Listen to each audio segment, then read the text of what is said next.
कृष्णाय वासुदेवाय हरये परमात्मने प्रणतक्लेशनाशाय गोविन्दाय नमो नमः। सच्चिदानन्दरूपाय विश्वोत्पत्त्यादिहेतवे तापत्रय विनाशाय श्रीकृष्णाय वयं नमः। समस्त कथा श्रोता बंधुओं को सादर जय श्री कृष्ण, जय श्रीमन नारायण। आइए चलते हैं कथा प्रवाह में सुखताल, जहाँ पर श्री सुखदेव जी महाराज राजा परीक्षित जी को श्रीमद् भागवत महापुराण की कथा सुना रहे हैं। आइए आप सब और हम भी चलते हैं सुखताल और मुनि परमहंस महाराज श्री सुखदेव जी महाराज के मुख से मुखारबिंद से श्रीमद् भागवत महापुराण की कथा श्रवण करते हैं।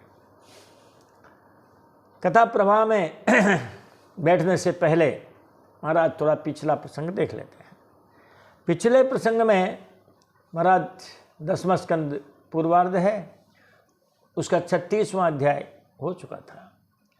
36वें अध्याय की कथा संक्षिप्त में आपको सुना देते हैं ताकि उससे आपका पूर्व प्रसंग जुड़ जाए। नारद जी गए कंस के पास, कहा तेरे ये सब फेल है, पुलिस प्रशासन सब फेल, तुम जितने राक्षसों को भेज रहे हो कोई एक जिंदा आया? कहा महाराज आया तो नहीं। तो महाराज उन्होंने वो सारी राम कथा कंस को कह सुनाई और उससे कहा कि ऐसा करो, अब उनको यहीं बुला लो, क्योंकि वो तुम्हें वहाँ तुम जितने भेजते हो राक्षस सब मर जाते हैं, इसीलिए कृष्ण बलराम को तुम यहीं बुला लो। बताओ आप। तब कंस ने सब महावत मंत्री पहलवान सबको बुलाया है, सबको अपना अपना काम समझाया है, कृष्ण को मारने के लिए सबको आज्ञा दी है और फिर अक्रूर जी को बुलाया और कहा अक्रूर जी तुम जाओ, तुम विश्वसनीय व्यक्ति हो, तुम हमारे व्यक्ति भी हो और उनके भी चाचा लगते हो, भाई बंधु, जाओ उनको यहाँ ले आओ रामकृष्ण को। महाराज जी इतनी उनको आज्ञा दे करके बड़ा बेचैन मन से वो अपने महल में चला जाता है। अक्रूर जी अपने घर चले जाते हैं। सवेरा होगा, उसके बाद में अक्रूर जी जाएंगे। हो सकता है एक दिन उनको सामान जमाने करने में लग जाए, क्योंकि महाराज इतने गए थे कोई भी वापस नहीं आया, है ना। तो अक्रूर जी भी पूरे मनो बना करके अपने मन के विचार करके जाएंगे। तो एक आध दिन अभी लगे हुए हैं वो अपनी तैयारी में। तब तक महाराज कंस ने और भेजा आतंकवादी, वहाँ केसी नाम का आतंकवादी भेजा, व्योमासुर नाम का आतंकवादी भेजा। महाराज इनका भी उद्धार किया भगवान ने। अब नारद जी ने अपना आधा काम कर दिया। कंस से तो कह दिया कि उनको बुला लो, अब वो जाएंगे भगवान के पास। मान लो इन्होंने कह दे ले आओ और वो नहीं आए तो इसीलिए फिर नारद जी महाराज भगवान के पास भी जाएंगे। उनसे कहेंगे महाराज इसे एक एक करके कब तक मारोगे? अरे महाराज आप तो थोक का व्यापार कीजिए, हैं? ये अपने खुदरा जो व्यापारी होते हैं ना महाराज, वो खुदरा व्यापारी मत बनिए, आप थोक व्यापारी बनिए। आप तो जो है आपको अक्रूर जी लेने आएंगे और आप वहीं पधार जाना। आप जितना शिकार करना चाहोगे महाराज उतना शिकार वहाँ पे उपलब्ध है, इसीलिए वहीं पधारिए। देखो आप कंस से तो कहा उनको बुला लो, यहाँ आने के बाद तुम उनको मार सकोगे, और इनसे कहा कि महाराज वहीं जाओ, वहाँ जाने के बाद तुम एक एक करके नहीं, जितने भी हैं सबको आप आराम से गोविंदाय नमो नमः कर सकोगे। ये नारद विद्या है महाराज। चोर से कहना है बेटा सावधानी से जाना, और साहूकार से कहते हैं सेठ जी जगते रहना, चोर आ सकता है। तो क्या क्या जो है होता है, क्या कथा होती है इसे 37वें अध्याय में। हमने तो आपको सार संक्षेप बता दिया, लेकिन अब अपन विस्तार से अब क्या है, क्या कथा कहती है, सो हम इसका वर्णन करते हैं। 37वां अध्याय। श्री शुक उवाच केसी तु कंस प्रहित खुरैर्महिं महाहयो निर्जरयन् मनोजवः शटावधूताभ्रविमान संकुलं कुर्वन्नभोहे शितभीषिताखिलः। कंस प्रहित केसी। महाराज जो है सुखदेव जी महाराज कहते रे परीक्षित, कंस ने जो है केसी नाम के दैत्य को भेजा। कंस प्रहित केसी है, जो केसी नाम का जो राक्षस है। अब महाराज दोनों केसी भिड़ेंगे, ये भी केसी वो भी केसी। अंग्रेजी में केसी कृष्णचंद्र हो गए ना केसी से, और ये भी केसी है। तो केसी तु कंस प्रहित खुरैर्महिं, महाराज वो चला गया है महाहयः, बड़े भारी घोड़े का रूप बना के गया। जब घोड़ा बन के गया तो खुरई महिम निर्जरयन, अपने खुरों से महाराज पृथ्वी को खोदता हुआ गया। घोड़े के खुर देखो महाराज कितने मजबूत होते हैं। फिर वो तो राक्षस था, बड़ा भारी बलवान था। कहते हैं मनोजवः, उसका वेग उसके मन के समान था।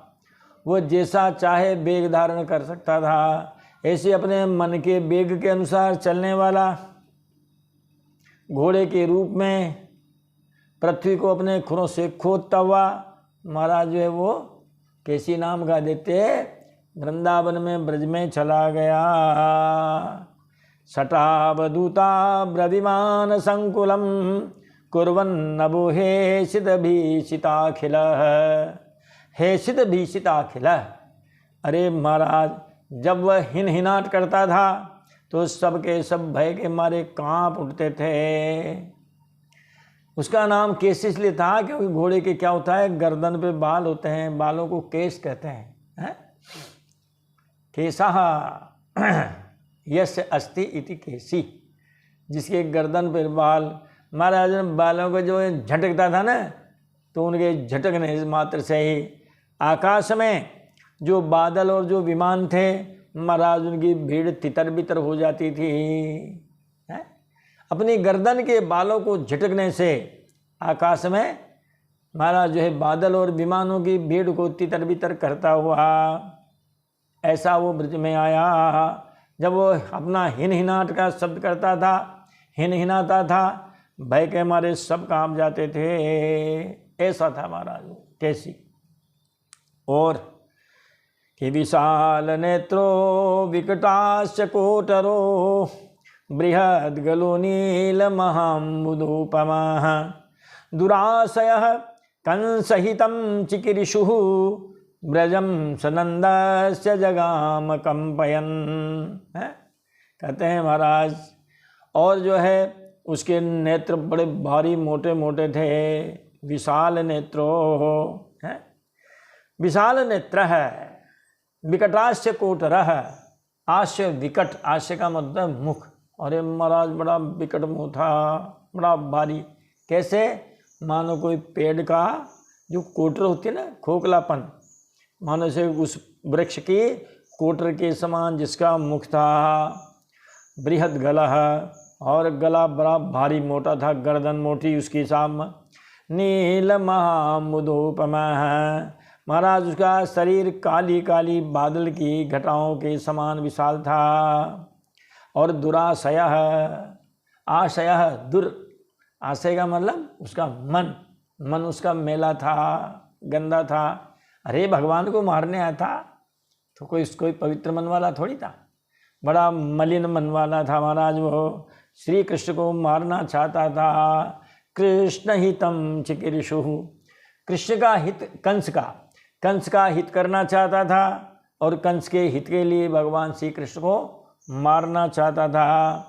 ऐसा महाराज वो जो केसी है, वो केसी अपनी धमक से, अपनी चलने से मानो जो है भूकंप जैसा लगता था। पृथ्वी हिलती थी उसके चलने से। चलत दशानन डोलती धरनी, गर्भस्त्रवहि सुनी असुर रवनी। इस तरह की चौपाई महाराज पूरी ध्यान में नहीं आ रही है। चलत दशानन डोलती धरनी, गर्भ स्त्रवं सुनि रजनी चर रजनी, इस तरह से कुछ है। चलो साहब, तो कहते हैं महाराज जो चलता था तो उसके चलने से भूकंप होने लगता था। कंस का प्रिय करने के लिए वह नंद बाबा के ब्रज में आया। सतम निशाम्याभिमुखम मुखेन खम पिबन्निवाभ्याद्रवदत्यमर्षण जघान पदभ्याम अरविंदलोचनम दुरासदश्चंडजवो दुरत्ययः। सतम निशाम्याभिमुखम मुखेन खम, भगवान को सामने आता हुआ देख करके वह क्रोधी और भी चिढ़ गया। स केसी तम निशम्य, तम अभिमुखम निशम्य, भगवान को उसने देख लिया सामने से आ रहे हैं। जब सामने से आ रहे हैं महाराज तो उसने मुंह फाड़ दिया भगवान को निगलने के लिए।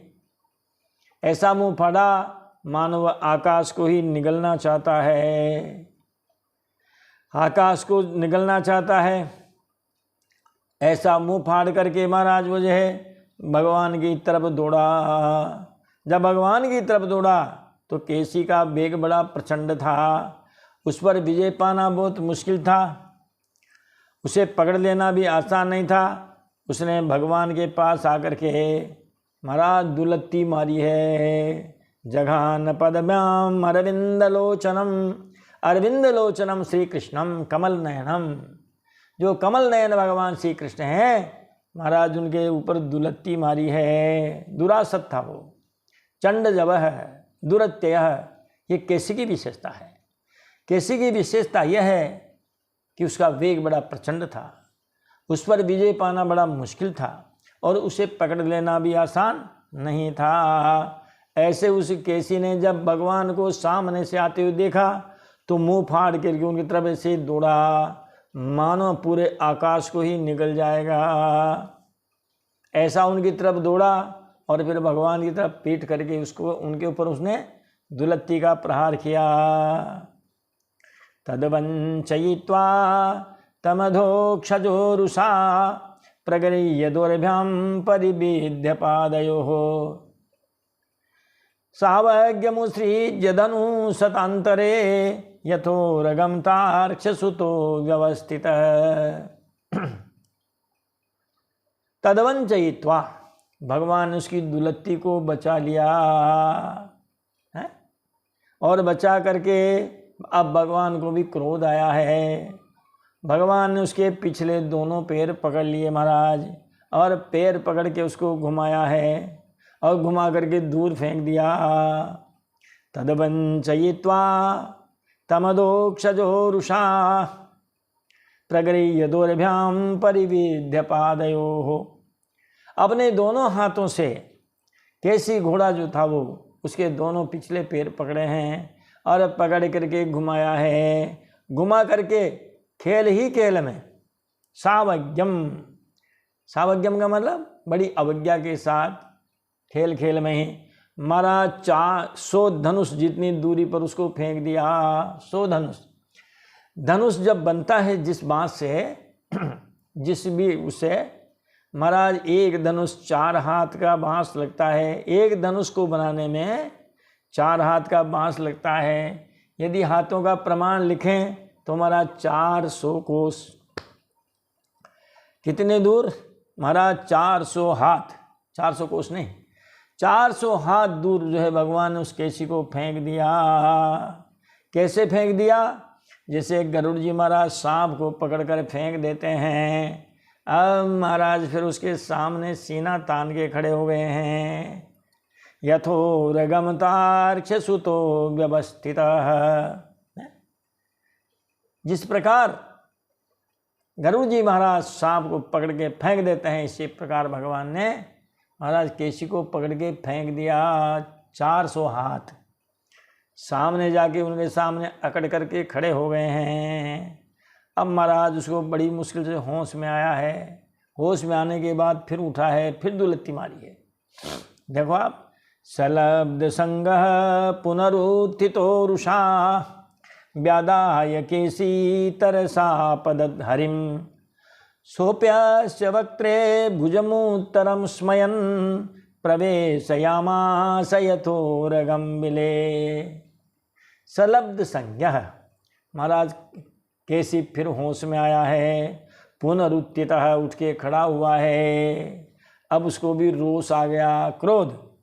तब क्रोध जब आ गया तो व्यादाय केसी तरसा पतत हरिम, क्रोध से तिलमिला गया और मुंह फाड़ कर बड़े बेग से भगवान की ओर झपटा है। तरसा हरिम आपतत, व्यादाय मुखम व्यादाय, मुख को खोला। मुंह को खोला और खोलने के बाद फिर भगवान की तरफ झपटा है वो महाराज। पशु है वो तो आगे पीछे से, दोनों गाय जैसे आगे जाओ सींग, पीछे जाओ लात, ये उनके सुरक्षा के उपकरण हैं। घोड़ा महाराज आगे से मुंह से पकड़ ले, जिसमें देखो आप, ये तो घोड़ा ही ऊँट बन के नहीं आया, वरना ऊँट का मुंह तो ऐसा होता है कि अपना पूरी गले तक की खोपड़ी उसके मुंह में जैसे किसी ने जो है वो एक गुलाब जामुन फेंक लिया मुंह में। सलब्ध संज्ञा पुनरुत्थितो रुषा, व्यादाय केसी तरसा पतत हरिम। फिर उठा और उठ करके बड़े गुस्से में मुंह फाड़ दिया और भगवान की तरफ झपट पड़ा उनको निगलने के लिए। भगवान ने हंसते हुए अपना बायां हाथ उत्तरम भुजम, उत्तरम भुजम का मतलब बायां, अरे दाहिना डालते हाथ उसके मुंह में तो दक्षिणम भुजम। अब यहाँ तो शब्द आ गया उत्तर, उत्तर का मतलब बायां। सोप्यस्य वक्त्रे सह श्री कृष्ण अपि अस्य, इस केसी नाम का जो घोड़ा है, जो राक्षस है मूल में, महाराज उसके मुंह में हंसते हुए अपना बायां हाथ इसी प्रकार उसके मुंह में घुसा दिया है। प्रवेशयामास, घुसा दिया।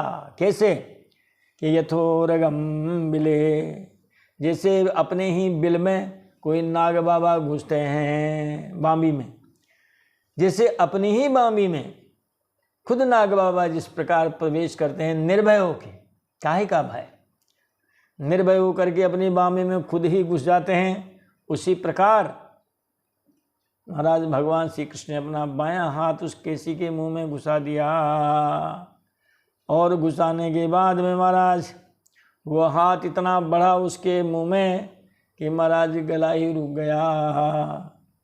समेधमाने न स कृष्ण बाहुना निरुद्ध वायुश्चरणा सविक्षिपन्, प्रस्विन्न गात्रः परिवृत्तलोचनः पपात लेंडम विसर्जन क्षितौ व्यसुः।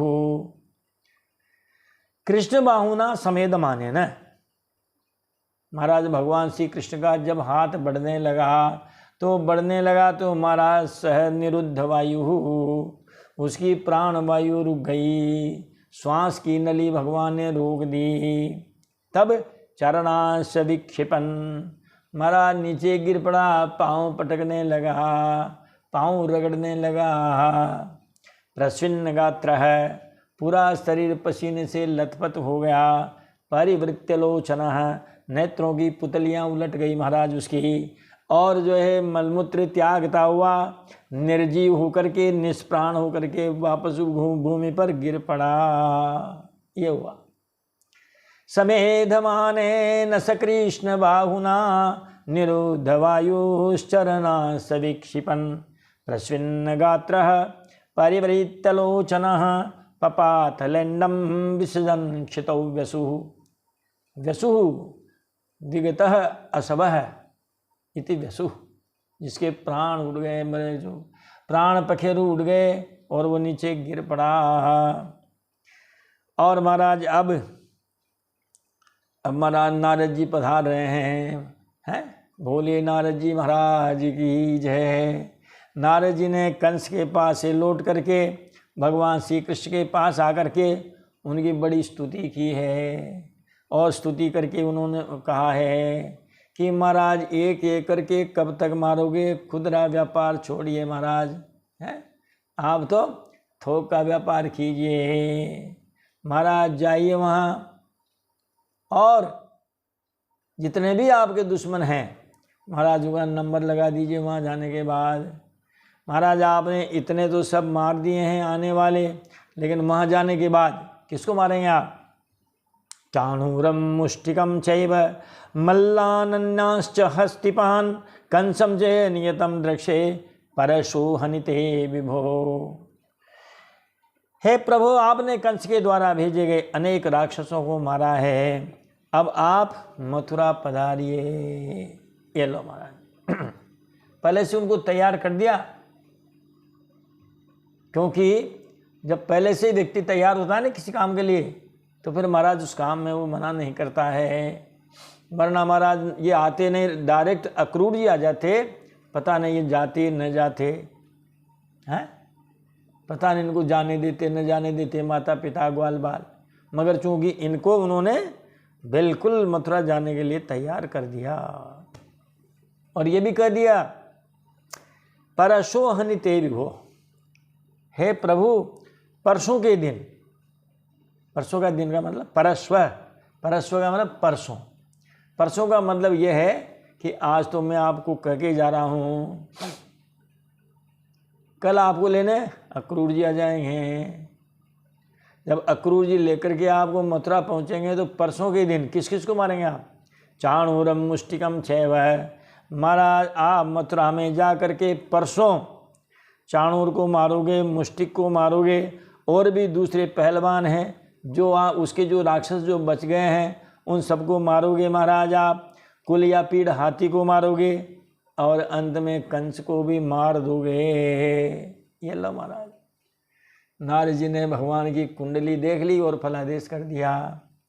यहाँ विस्तार भय से हम नहीं कह पाएंगे, वरना उन्होंने तो बहुत सारी की है, पूरी उन्होंने तो मथुरा की लीला बता दी। मथुरा की लीला के बाद फिर द्वारिका लीला भी बता दी।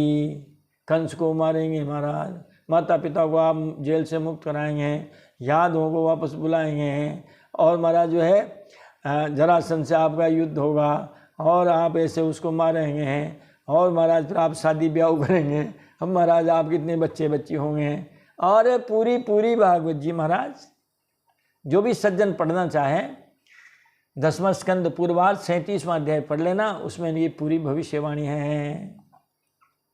इतना कह करके भगवान को ढोक लगा के उनकी परिक्रमा करके उनसे आज्ञा लेकर के नारद जी महाराज चले गए। बस वो तो अपना काम करने आते हैं। आ गए महाराज, वो तो भट्टी में आग डाल के लकड़ी डाल के और चले गए, भट्टी सलगा के।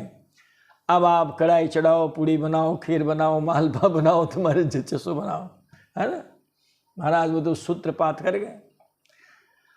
अब महाराज भगवान फिर वही जंगल में अपना गोचारण करने लगे हैं। अब व्योमासुर नाम का राक्षस आया है। ये छिपा छिपाई के खेल में वो ग्वालों को उठा कर ले जाता था। भगवान ने उसको क्या किया, गला घोट कर मार दिया। ये भी इसी अध्याय की कथा है। सुखदेव जी महाराज कहते हैं, रे राजन, एक दाते पशुन पाला चारयंतोदृशानसु चक्रुर्निलायन क्रीड़ा चौरपालापदेशतः। चौरपाल अपदेशतः महाराज जो है वो थे तो ग्वाल बाल और भगवान, लेकिन छद्म से क्या खेलने लगे? कहते हैं महाराज चौरपालापदेशतः, चोर सिपाही का खेल खेलने लगे हैं। छिपा छिपाई। अब छिपा छिपाई में क्या है, कोई चोर बनता है, कोई जो है सिपाही बनता है। सिपाही अपने जो है अपने दल के लोगों का बचाव करता है, चोर उनके दल के लोगों को चुरा के ले जाते हैं।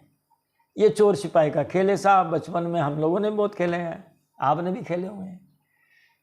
तो उनके जो है वो गाय चल रही है, सारे मिल गए, लो मित्रों यार अपन ये चोर सिपाही का खेल खेलते हैं। तो सुखदेव जी महाराज कहते हैं कि एक समय सब ग्वाल बाल पहाड़ की चोटियों पर गाय आदि पशुओं को चरा रहे थे। वे अपने रूप को छिपा कर, है ना, कोई चोर बन गया, कोई साहूकार वो बन गया, सिपाही बन गया, ड्रेस वैसी पहन ली, खुद चोर और कोई सिपाही बन कर के छिपने छिपाने का खेल खेलने लगे। मय पुत्रो महामायो व्योमो गोपाल वेशदृक् मेषायिता नपोवाह प्रायश्चोरायित हो बहुन। महाराज उसी समय ग्वाल का वेश धारण करके व्योमासुर वहाँ आया। वह मायावी मायासुर का पुत्र था और स्वयं भी बड़ा मायावी था। अब खेल में वो क्या बनता? चोर बनता महाराज, सिपाही नहीं बनता। वह खेल में बहुधा चोर बनता और भेड़ बने हुए जो बहुत से बालक हैं उन बालकों को क्या करता? वो चुरा करके ले जाता। मेषाइतान अपोवाह, जो भेड़ बने हुए हैं ऐसे उन बालकों को ले जाता और दूर जाकर उनको छिपा देता। तस्य तत्कर्म विज्ञाय कृष्णः शरणदः सतां गोपानयन्तं जग्राह वृकं हरिरिवोजसा। भगवान ने उसके काम को देखा, उसकी करतूत को देखा। जब भगवान ने उसकी करतूत को देखा तो वो जान गए कि भाई ये अपनी उसका मंडली का नहीं है, ये कहीं दूर से आया हुआ है, नकली है, ये असली, ये जो है हमारा ग्वाल नहीं है, हमारा गोपाल नहीं है। जिस समय वह ग्वाल बालों को लिए जा रहा था महाराज, उसी समय उन्होंने उसको वैसे ही दबोच लिया जैसे सिंह भेड़िए को दबोच लेता है। गोपानयन्तम जग्राह, उन ग्वाल बालों को ले जाते हुए उस जो है व्योमासुर को भगवान ने वैसे ही पकड़ लिया जिसे पराक्रमी सिंह किसी भेड़िए को पकड़ लेता है। स निजम रूपमास्थाय गिरीन्द्र सदृशं बलि इच्छन विमोक्तुमात्मानं ना शक्नोद्गृह्णातुरः। महाराज जो है अब वो असली रूप में आ गया। उगरहि अंत न हो ही निबाहु काल ने मिजिमी रावण राहु। उगरहि अंत न हो ही निबाहु काल ने मिजिमी रावण राहु। अपने असली रूप में आ गया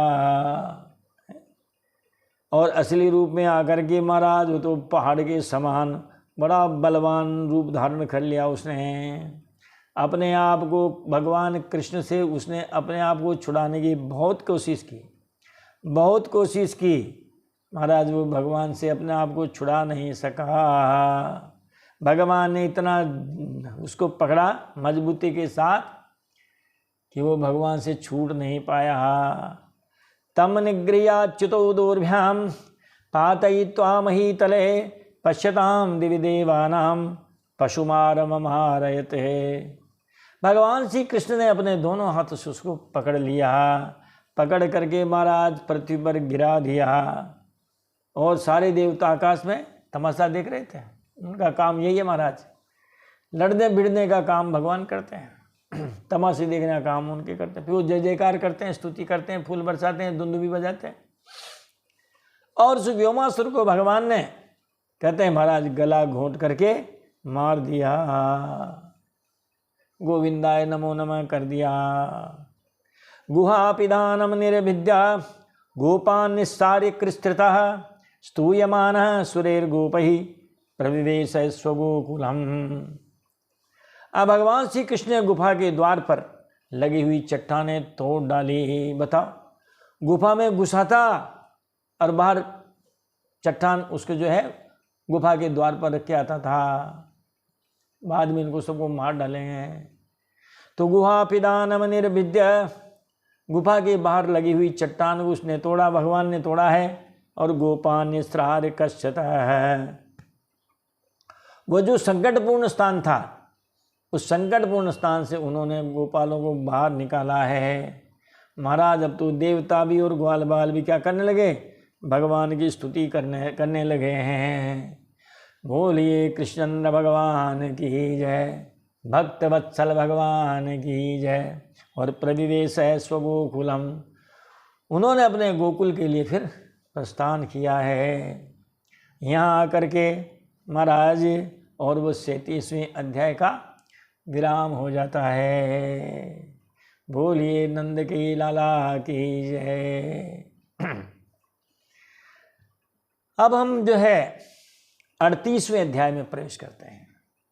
38वें अध्याय में महाराज अक्रूर जी की ब्रज यात्रा का वर्णन है।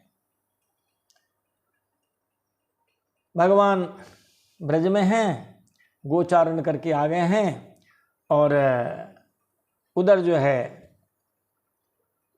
अक्रूर जी महाराज ने भी उस दिन रात्रि में विश्राम किया और प्रातःकाल वहां से रवाना हो गए। देखिए क्या कथा सुनाते हैं सुखदेव जी, उन्हीं के मुखारबिंद से सुनते हैं। 38वां अध्याय, अक्रूर जी की ब्रज यात्रा। श्री सुक उवाच अक्रूरोऽपि च तां रात्रिं मधुपुर्यां महामतिः उषित्वा रथमास्ताय प्राययो नंदगोकुलम। श्री सुखदेव जी महाराज कहते हैं, रे परीक्षित, महान बुद्धिमान अक्रूर जी भी वह रात मथुरापुरी में बिताते हैं।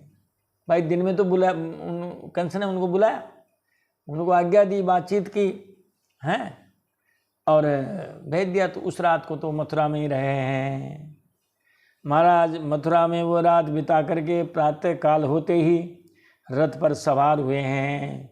उषित्वा, रात भर उन्होंने वहाँ पर विश्राम किया और प्रातः काल होते ही उन्होंने जो है वो रथ पर सवार हुए हैं और नंद बाबा के गोकुल की ओर चल दिए हैं। अब मन ही मन क्या कर रहे हैं वो देखो महाराज, जब से वो मथुरा से चले महाराज उनका मन भी वहीं से ही चलायमान हो गया। मन में अनेकों अनेकों उनके विचार आते हैं।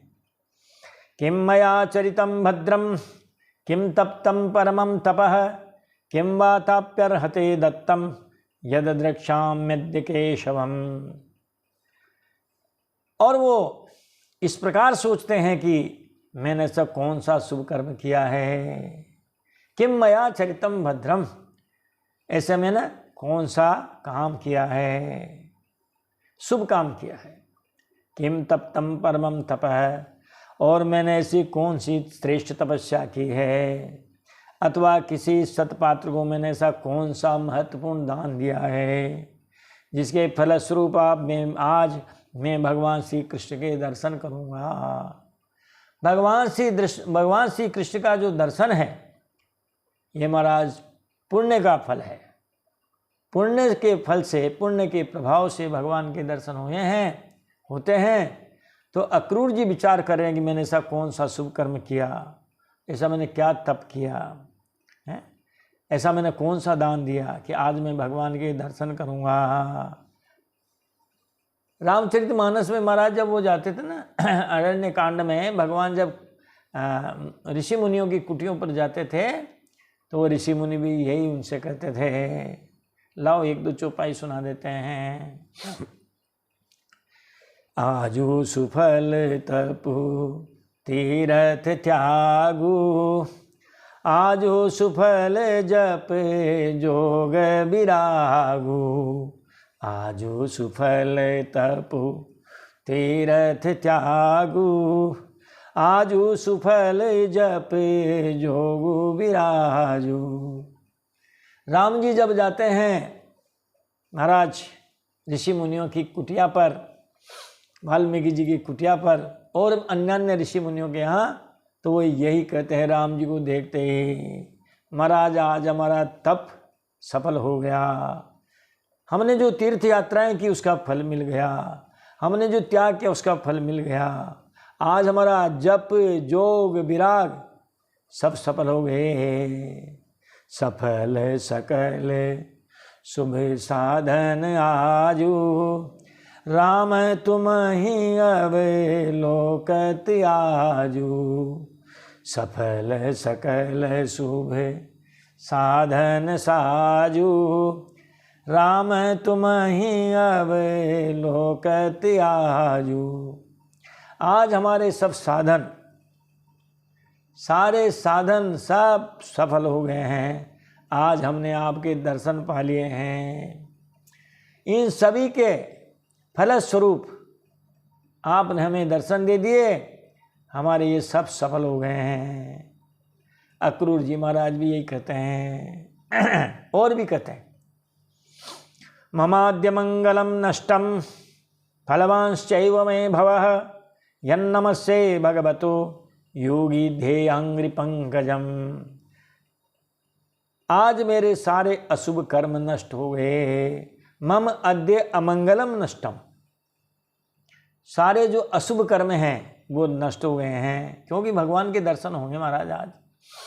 आज मेरा जन्म सफल हो गया, क्योंकि आज मैं भगवान के उन चरण कमलों को नमस्कार करूंगा जो बड़े बड़े योगी यतियों के भी केवल ध्यान में ही आ पाते हैं। योगी लोग भी जिन चरणों का ध्यान मात्र करते हैं, ध्यान में ही उनके चरण आते हैं। ध्यानावस्थित तद्गतेन मनसा पश्यन्ति यम योगिनः, यम योगिनः ध्यानावस्थित, योगी लोग भी उनके चरण कमलों को ध्यान में ही देख पाते हैं। इस प्रकार अक्रूर जी विचार कर रहे हैं और आगे जा रहे हैं। इति संचिन्तयन् कृष्णं स्वफल्क तनयोध्वनि रथेन गोकुलम प्राप्त सूर्यश्चास्तगिरिम नृप। देखिए महाराज, भगवान श्री कृष्ण के विषय में विचार करते हुए अक्रूर जी जा रहे हैं। कहाँ? अध्वनि। ये स्वफल्क तनय, स्वफल्क जो है अक्रूर जी के पिताजी का नाम है, इसीलिए पिताजी के नाम से महाराज पुत्र का नाम जान लिया जाता है। कह देंगे उनके पिताजी तो पिताजी का नाम आ जाएगा, और उनके पुत्र जी तो पुत्र का भी नाम आ जाएगा। भगवान कृष्ण का इस प्रकार चिंतन करते हुए अक्रूर जी महाराज उस रथ के द्वारा सूर्य के अस्त होने के समय में गोकुल वहाँ वृंदावन पहुँचे। हम अगर ब्रज भी कहें ना तो भी आप जो है ब्रज का मतलब भी वृंदावन ही समझ लीजिएगा, क्यों गोकुल तो उन्होंने छोड़ दिया। नंद बाबा के ब्रज में आ गए। कब आए? सूर्यश्च अस्त गिरिम नृप। नृप तो संबोधन है। सुखदेव जी कह रहे रे राजन, सूर्य जब अस्ताचल की ओर जाने लगा तब कहीं जा कर के अक्रूर जी महाराज कहाँ पहुँचे हैं? महाराज वो वृंदावन पहुँचे हैं। बताओ, मथुरा से वृंदावन की दूरी कितने? 13-14 किलोमीटर।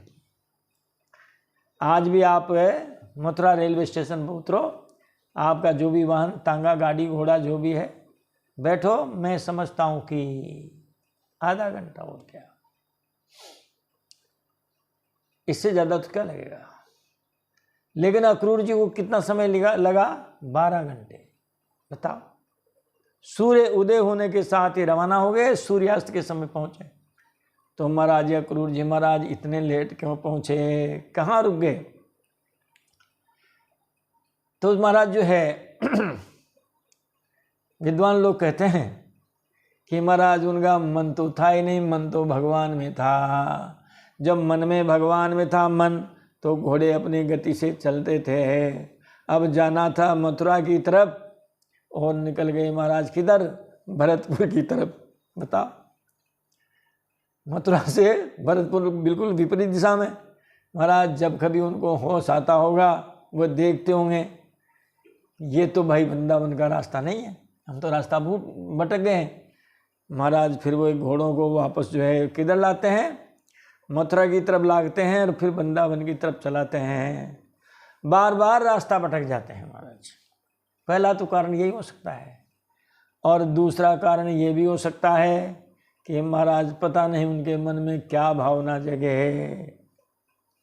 कंस ने भेजा है, अरे महाराज जैसे सबकी गति की, कहीं ऐसा तो नहीं होगा कि हमारी भी ऐसी ही गति हो जाए, है? पक्ष विपक्ष दोनों तरह से अक्रूर जी महाराज विचार करते हैं। उनको फुर्सत मिले तो वो घोड़ों को चलाए रास्ते पे।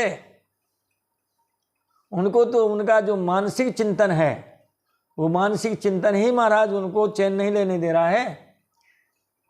इसीलिए घोड़े भटक जाते हैं, फिर रास्ते पे लाते हैं, फिर भटक जाते हैं, फिर रास्ते पे लाते हैं।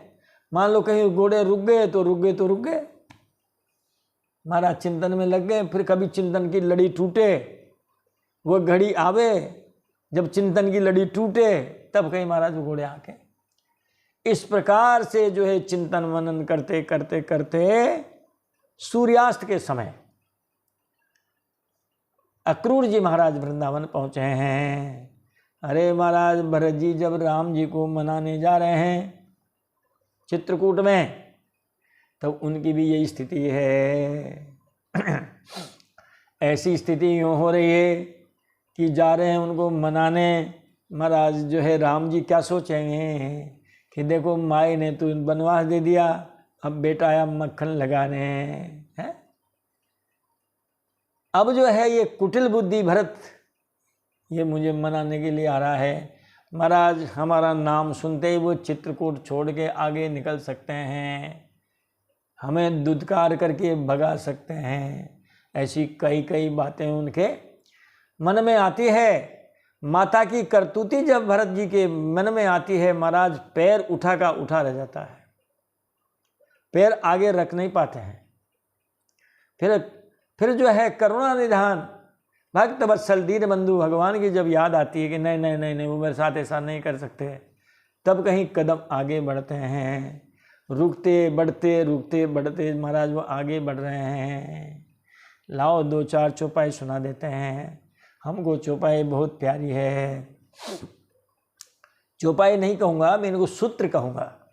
ये सूत्र है महाराज उनके कि फेरति मन हूँ मातु प्रीत खोरी, चलत भगति बल धीरज धोरी।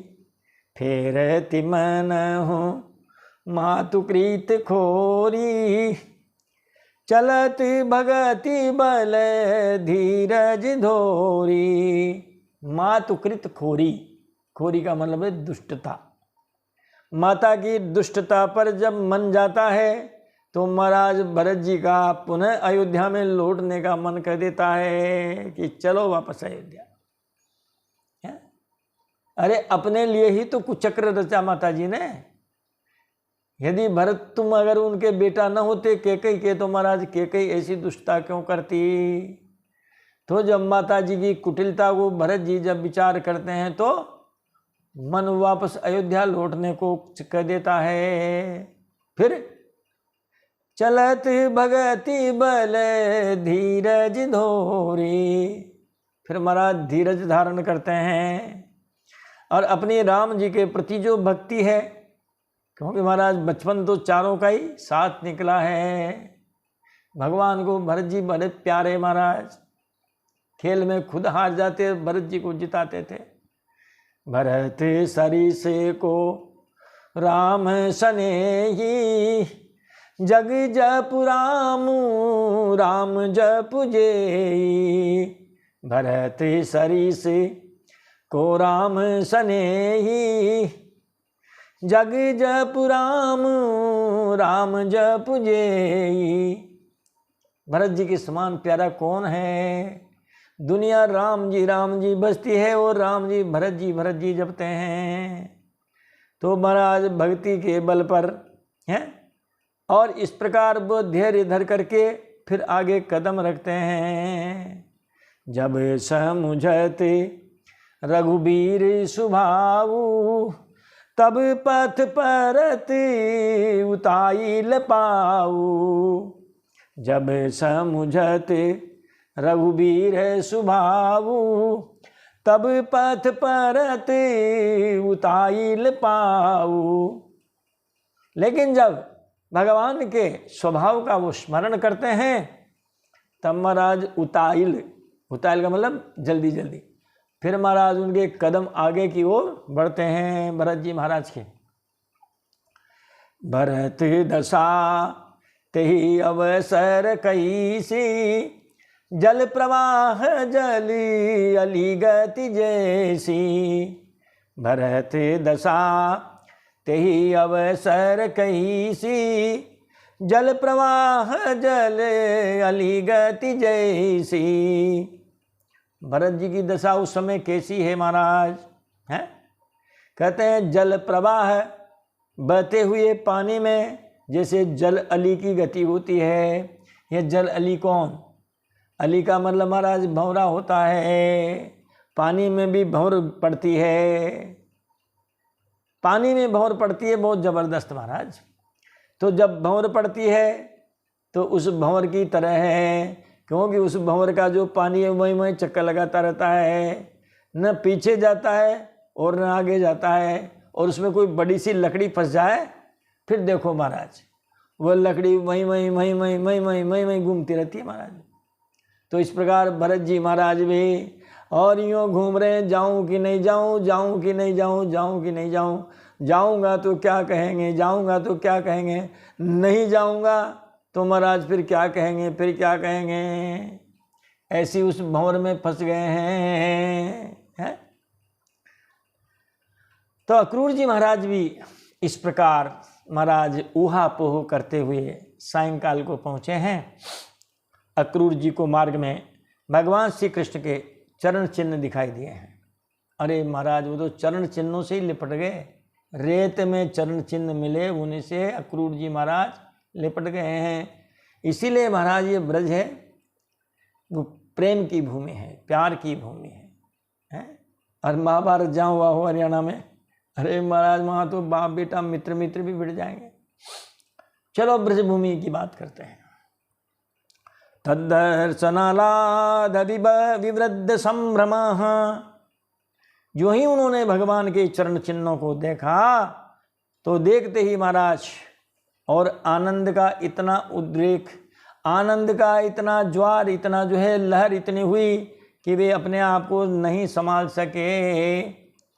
प्रेमणोर्ध्वरोमा श्रुकला कुलक्षण, इतना प्रेम उमड़ा अक्रूर जी के मन में कि महाराज जो है रोमावली खड़ी हो गई, रोमांच हो गया और आंखों से अश्रुधाराएं बहने लगी, गंगा यमुना बहने लगी आंखों से। और रथा दबस्कंद सते स्वचष्टत, रथ से कूद पड़े और चरण चिन्हों से लिपट गए। कहने लगे प्रभु रमुन्यंगिरजांस होइति, कहने लगे मेरे प्रभु के चरण चिन्ह हैं। देखो तो सही महाराज क्या प्रेम है, कितना समर्पण है। भगवान नहीं मिलेंगे, भगवान तो जब जाएंगे ब्रज में तब मिलेंगे। अभी तो उनके चरण चिन्ह देखे महाराज, उन्होंने चरण चिन्हों से लिपट गए हैं, रोने लगे। मम गुण गावते पुलक शरीरा, गदि गद गिरा नयन बहनीरा। मम गुण गावते पुलक शरीरा, गदि गद गिरा नयन बहनीरा। भक्त के लक्षण बताए महाराज जी। मम गुण गावत पुलक शरीरा, मेरे गुणों का गान करते हुए रोमांच हो जावे, ये हो गया ना रोमांच। गद गद गिरा गला भरावे, बोला नहीं जावे है। नयन बह नीरा, आंखों से आंसू बहने लग जावे, ये स्थिति हुई है। देखो आप तद्दर्शनालाद विवृद्ध संभ्रमः, तद्दर्शनालाद विवृद्ध संभ्रमः। प्रेम्णोर्ध्वरोमा श्रुकला कुलक्षणः, रथा दबस्कंद सते स्वचेष्टत, प्रभो रमुन्यंगिरजांस हो इति। महाराज जो ही उन्होंने भगवान के चरण चिन्ह देखे हैं तो अक्रूर जी महाराज जो है उनमें आनंद का उद्रेक भर गया, अपने आप को संभाल नहीं सके, बड़े बिब्बल हो गए। प्रेम की आवेग से उनका रोम रोम खिल उठा, नेत्रों में आंसू भराए, वे रथ से कूद कर उस धूलि में लौटने लगे और कहने लगे हो ये हमारे प्रभु के चरण चिन्हों की धूलि है। अरे महाराज भरत जी ने भी ऐसा किया था, जब राम जी के चरण चिन्ह दिखाए तो उसने निषाद ने कि ये चरण चिन्ह उन्हीं के भगवान के हैं। हर्ष रखी राम पद अंका, मानहु पारसु पायउ रंका। हर्ष रखी राम पद अंका, मानहु पारसु पायउ अंका। राम पद अंका निरखी, भगवान राम जी के चरण चिन्हों को देखा तो भरत जी हर्षहि बड़े प्रसन्न हुए, और ऐसे प्रसन्न हुए मानो किसी दरिद्री को पारस पत्थर मिल गया हो, है? इतनी प्रसन्नता हुई। किसी जन्मांतर के दरिद्री व्यक्ति को पारस पत्थर मिल गया हो। रज सिर धरी, महाराज उस रज को मस्तक पर धारण करते हैं। आप भी कहीं जाओ तो ऐसा ही करना। रज सिर धरी हिया, हृदय से लगाते हैं। और नयन हिलावहीं, रघुबर मिलन सरिस सुख पावहीं। रज सिर धरी हिया, नयन हिलावहीं, रघुबर मिलन सरिस सुख पावहीं। उस भगवान की चरण रज को महाराज सिर पर धारण करते हैं, नेत्रों से लगाते हैं और महाराज जो है हृदय पे लगाते हैं और उनसे ऐसा आनंद अनुभव करते हैं मानो भगवान से ही मिलना हो गया हो। रघुबर मिलन सरिस, मानो राम जी ही मिल गए हों, ऐसे सुख जो है वो पाते हैं। अब महाराज जब जाते हैं आगे अक्रूर जी महाराज, तो ददर्श रामम कृष्णम छ ब्रजे गोदोहनम गतौ, पीत नीलांबरधरौ शरदम मुरुहे क्षणौ। जब ब्रज में पहुँचे हैं तो अक्रूर जी ने श्री कृष्ण और बलराम जी दोनों भाइयों को गाय धोने के स्थान पर विराजमान देखा। अब गोदोहन का काल है महाराज, हैं गोधूली बेला में गाय आ जाती है और उसके बाद फिर गोदोहन। श्री कृष्ण पीतांबर पहने हुए हैं और बलराम जी नीलांबर पहने हुए हैं, धारण किए हुए हैं और उनके नेत्र शरतकालीन कमल के समान खिले हुए हैं दोनों के। उनको जब देखा तो महाराज अक्रूर जी रथातूर्णमवप्लुत्य, रथ से कूद पड़े फुर्ती से, भले वो गिर जाए। आतुरता, जल्दीबाजी, हड़बड़ाहट, बेचैनी, ये है उनके मन। रथातूर्णमवप्लुत्य सोक्रूरः स्नेह बिब्बलः, पपात चरणों पान्थे दंडवत् राम कृष्णयोः। सह अक्रूरः स्नेह बिब्बलः, अरे महाराज जो है प्रेमावेग में अधीर हैं वो अक्रूर जी महाराज, इसलिए अक्रूर जी महाराज ने बहुत फुर्ती से शीघ्रता से रथ से कूद पड़े। रथ से कूद कर भगवान के चरणों में गिर पड़े। कैसे? दंडवत है, राम कृष्ण हो चरणों पांते दंडवत पपात। भगवान राम कृष्ण के चरणों में अक्रूर जी महाराज ने दंडवत प्रणाम किया। दंडवत प्रणाम, जिसमें डंडे की तरह लेट जाते हैं, शरीर के 8 अंग भूमि का स्पर्श करते हैं, इसीलिए उसे साष्टांग दंडवत भी कहते हैं। जब महाराज इस तरह होकर के गिरेंगे तो हाथ, कोहनी, मस्तक, नाक, ठोड़ी, हृदय, घुटने, पंजे, इस प्रकार साष्टांग दंडवत प्रणाम किया। भगवद दर्शनाल्लाद बाष्प पर्याकुलेक्षणाः पुलकाचितांगवोत्कंठ्यात् स्वाख्याने नासकन नृप। नृप, हे राजन। सुखदेव जी महाराज कहते रे राजन, भगवान के दर्शन से अक्रूर जी को इतना आह्लाद हुआ कि वो उनके नेत्र आंसू से भर गए। वाष्प पर्याकुलेक्षणम, उनके नेत्रों में आंसू आ गए महाराज। शरीर पुलकित हो गया और इतनी उत्कंठा हुई कि उनका गला भराया और जिससे वो अपना नाम भी नहीं बता सके। गदगद गिरा महाराज। जब गला भराता है तो वाणी नहीं निकलती है, आंसू निकलते हैं और हिचकियाँ निकल सकती है। अक्रूर जी महाराज की प्रेम में ऐसी दशा हो गई है। संकर्षणश्च प्रणतम उपगुह्य महात्मनाः गृहीत्वा पाणिना पाणि अनयत सानुजो गृहम। महाराज बलराम जी ने उन्हें गले से लगाया, भगवान ने उन्हें गले से लगाया। इसके बाद परम मनस्वी बलराम जी ने प्रणाम करते हुए अक्रूर जी को गले से लगाया और उनका एक हाथ श्री कृष्ण ने पकड़ा, एक हाथ बलराम जी ने पकड़ा और वे उन्हें अपने घर में ले आए हैं। पृष्ट्वात स्वागतम तस्मै निवेद्य च वरासनम प्रक्षाल्य विधिवत पादौ मधुपर कारहणमाहरते। महाराज घर पे ले जाने के बाद भगवान ने उनका बड़ा स्वागत सत्कार किया।